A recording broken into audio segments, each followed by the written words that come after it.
Hey, JulesBlessedVegan, and as always, welcome to my channel. And for those of you who are new, I know you can benefit.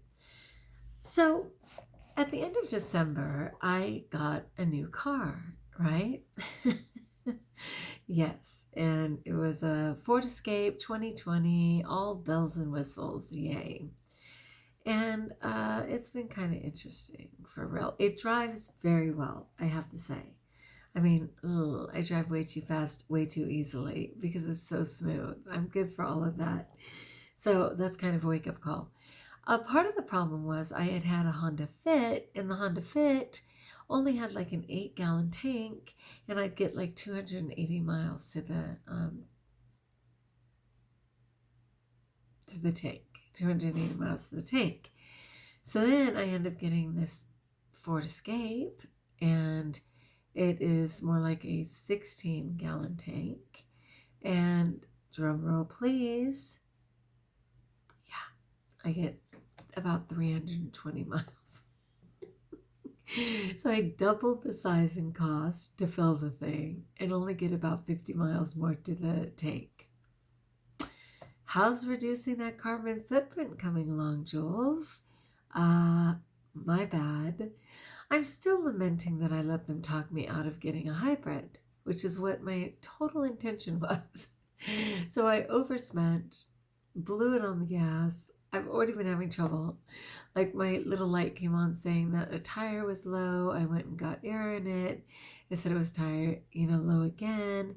It turned out there was like a little bolt in it. And let's be fair, I drive 100 miles a day.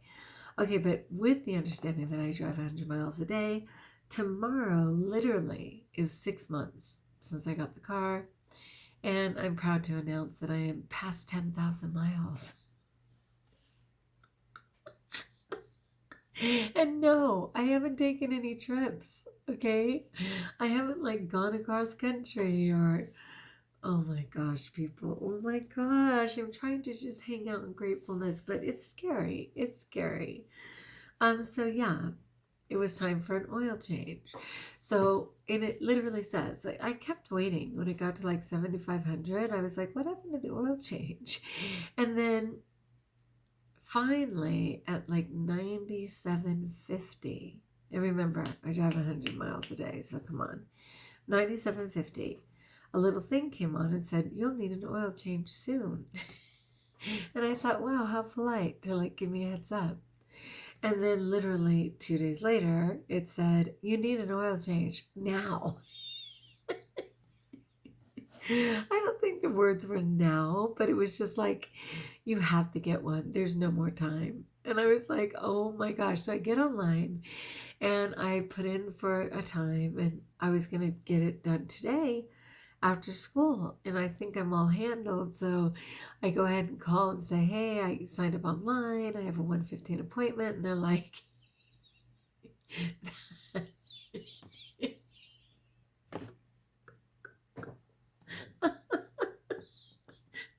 this is me being overtired.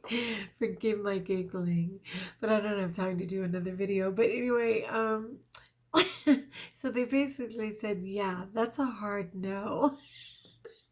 Are you guys familiar with that? Where people are saying that now? That's a hard no. So not just sort of no, but a hard no. And I was like, wait, I went online and everything. Come on. And oh, well, our online, service isn't really working, and we're aware that it isn't, but yeah, it's first come, first serve. And I'm like, so I go down there and show up. And the guy says, do you want to stay and wait? And I said, yeah, I'm going to go ahead and wait. And he said, okay, we're about 4 hours. Yeah, that's a hard no. I was not going to wait 4 hours. Are you kidding? It's over 100 degrees. I'm exhausted and melting, and I've got things to do. So I said, okay, well, what's the deal? Because I'm at the 10,000 mile mark, and your thing is yelling at me.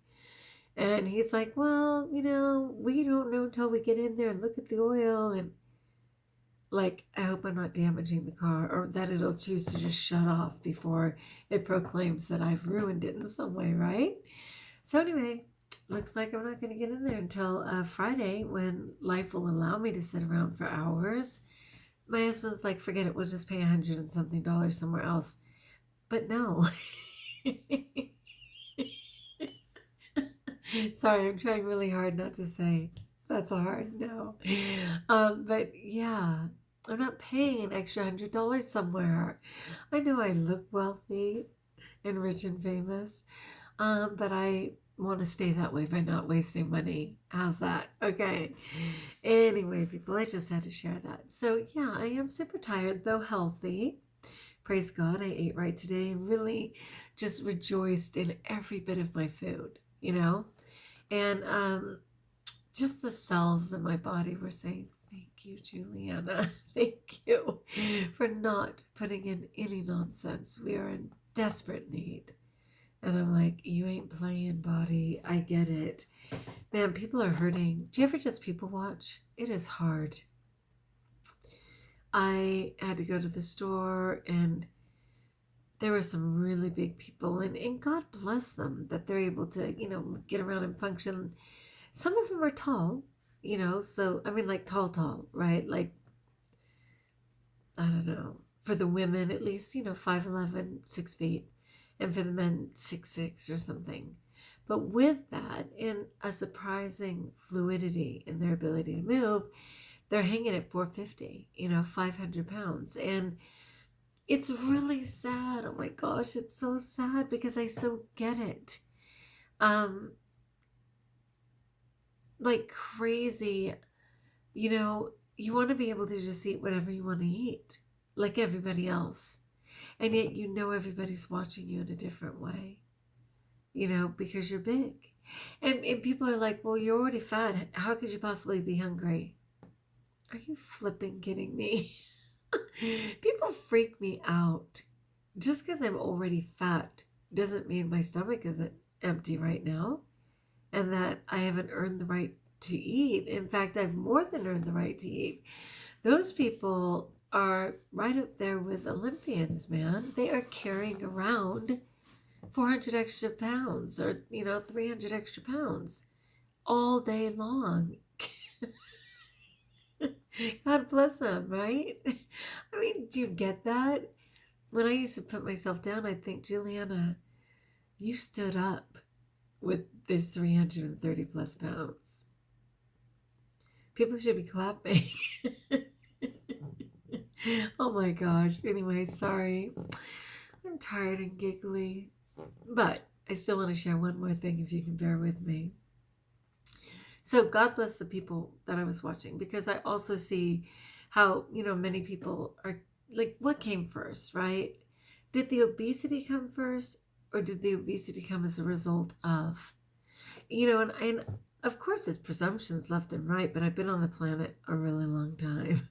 And so I kind of see patterns, like this one kid, he was probably like 25. And he had that new fleshy weight.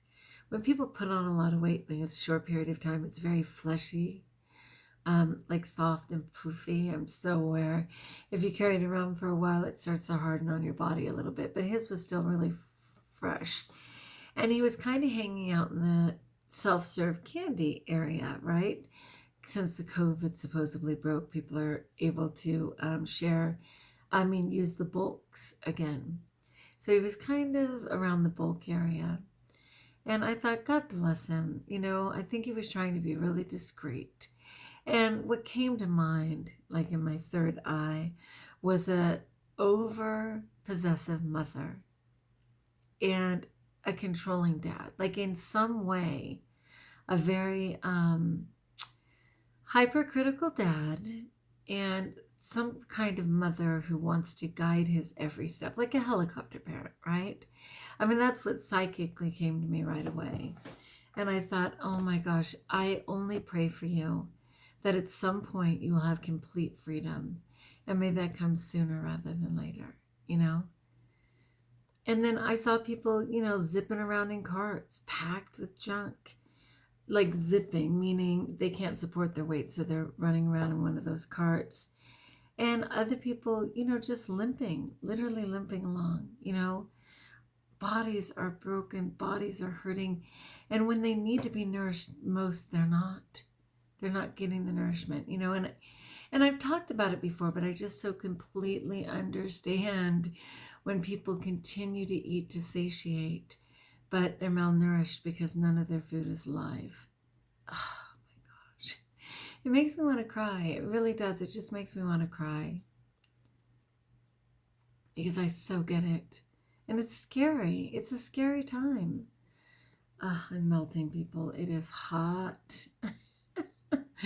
It is hot and I'm melting. But I'm Jules Blessed Vegan. I've got a message. Okay, so let me just share this with you really quickly. It's so important. It says, I am in the habit of saying, I wish things were better, and putting off action to a day that never arrives. It says, am I? Oh, I am. Interesting. Did I just affirm? I was going to say, why are they presuming that I'm in that habit? I misread it, which is kind of interesting to me. Okay, this is my gig. I'm super optimistic and I only speak positively about what's possible. But my actions do not match my words. So me accidentally saying I am instead of am I was very telling. Let's try it again. Am I in the habit of saying I wish things were better and putting off action to a day that never arrives? Things cannot get better without some action on my part. I acknowledge the problem, ask myself what I can do about it, and then proceed accordingly. If I've done all I can and I'm unable to go further, I turn the matter over to my higher power and relax. Yeah, I so get that, where if I really have done all the footwork, and I'm one of those people who prays first, okay? I'm not a last resort pray person, okay? I always start with prayer and just straight up say, Father, something's coming and it's big and I need your help. I'm really good about praying first. So I'm grateful for that. But I do surrender at some point and just say, in a less than lovely way, are you kidding me, Father? I have done everything I can. Where are you? What are you going to do? Which is hilarious, but that's for another day. Okay, so I am pretty good at surrendering, but I think we are called to do the footwork. When I think about Jesus's hands nailed and his feet nailed, and that question of who's going to be my hands and feet. I mean, it's kind of funny. I always say, God has a great plan. And God's going to make it right. And God's going to, and they're like, when? Or how do you know? Or whatever.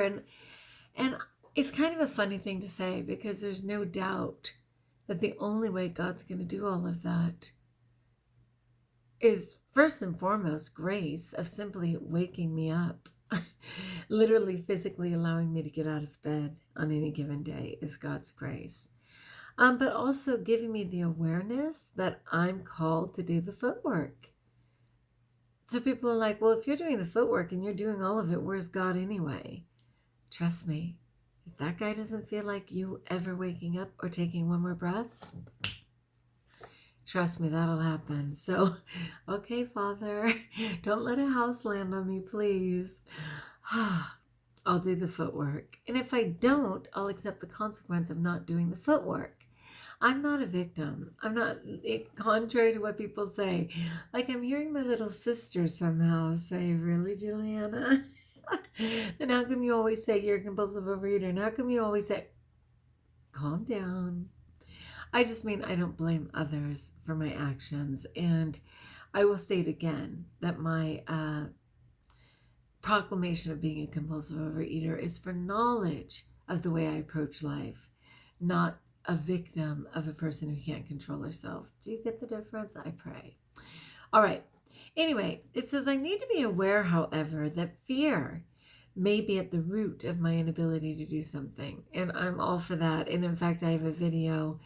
I think if you go into search and put fear, it's face everything and recover, ideally. Face all the problems and recover from what it is. Otherwise, it's F everything and run, which sadly is what many people do. And I've certainly done at times in my life. So, if not physically taking off and removing myself from the setting, disassociating, choosing food to anesthetize myself in the moment, those are all forms of running without physically leaving the environment, right? So it says doing involves risk and change and a chance of failure. So to actually have action, there's a risk, but it also presents a chance for growth, which in the long run may make failure more beneficial than success. Yeah, now that I've been alive forever, and I'm 2 years younger than God, there is something very refreshing about sticking around long enough or failing a certain amount of time to actually see the message, to see the point, to experience the growth that was going to take place as a result of not getting everything I wanted, which by all accounts for people is failure. But I'm able to see that in many cases it was grace, in that it spared me greater hardship. Big time, big time. All right, let's get a clean copy, shall we? Am I in the habit of saying, I wish things were better, and putting off action to a day that never arrives? Things cannot get better without some action on my part. I acknowledge the problem, ask myself what I can do about it, and then proceed accordingly. If I've done all I can and I'm unable to go further, I turn the matter over to my higher power and relax. I need to be aware, however, that fear may be at the root of my inability to do something. Doing involves risk and change and a chance of failure. But it also presents a chance for growth, which in the long run may make failure more beneficial than success. Dun, dun, dun, dun. You know, by higher power, don't panic, okay? Yes, I'm a holy roller, and I accept my higher power as the God of the universe, but in the 12-step program and just in life, higher power is whatever strength you're emulating outside of yourself. Is it a person that you admire? Is it a book that you read? Is it a pet rock you got in first grade that has never left you or abandoned you, unlike so many others, right? You decide what that higher power is, but can you give it over to something greater than yourself and relax and trust that it'll be handled? There's a lot of freedom in that. All right, my friends, I know you're thinking, Jules, what's up with the hair? How come your hair seems extra, calm, very Breck girly for people who are old enough to know what the Breck girls were? You know what? I will tell you, this is, I hope I'm saying it right, Monet shampoo, which is spelled like Monat, M-O-N-A-T. Now, Annie Beard, who is Annie101, okay, Annie Beard, as in a beard, who's Annie101 on Instagram, and I'll try and put her information in the description of this video, sells those Monet products, and just as a blessing to me, she sent me their non-scented, non-fragranced, yes, their shampoo with no fragrance. Sadly, though it has no intentional fragrance, meaning they didn't actually put a perfume in there, the combination of stuff is so fragrant for me, I could cry. I've had a very difficult day. It's kind of why I sound this way. I haven't been able to rewash my hair, but I'll have to before bed. Because if it was on my pillow and stuff like that, I'd probably have become asthmatic very quickly. So I think it's fabulous shampoo. It's light, it's fun.